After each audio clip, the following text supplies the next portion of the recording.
why are Germans uncomfortable with infanticide? Well, because of the history of the Germans and Jews, and or putting down retarded people and all of those sorts of things. Of course, they're going to be very tense about that. Okay.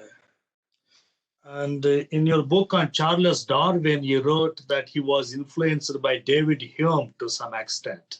Well, yes, I wouldn't say that Hume was a huge influence. I think he probably was to a certain extent when it comes to religion. That Hume said, what is it, soldiers in the clouds or something like that, armies in the clouds. And Hume said that so much the reason why we believe in religion is because of superstition and things like that. And I think Darwin picked up on that. But I don't think Darwin became a non-believer because of David Hume. I think Darwin became a non-believer because he couldn't reconcile Christian theology with what he thought was right. Christians say, oh, well, if you don't believe, you're going to go to hell.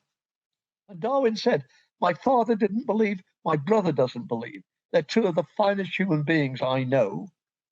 Are you telling me my father, who has spent his whole life serving other people, not just the rich, but the poor as well, as a doctor, is going to go to hell because he doesn't believe? If that's your religion, he said, you're God. I don't want any part of it. That was a very typical, 19th century reaction. People like George Eliot and Thomas Hardy, a lot of them felt exactly that way. Thomas Henry Huxley. So I don't think there's any question that Darwin became a non-believer because of more theological reasons. But then, of course, as a scientist, when he's writing about religion, Darwin wants to know, well, if it's so bad, why do people believe in it? And of course, then he'd read David Hume, and David Hume made some suggestions that, animism, Darwin gives the example of the parasol, the umbrella waving in the wind and the dog thinking it's something. And Darwin says, I think religion often starts in that sort of way.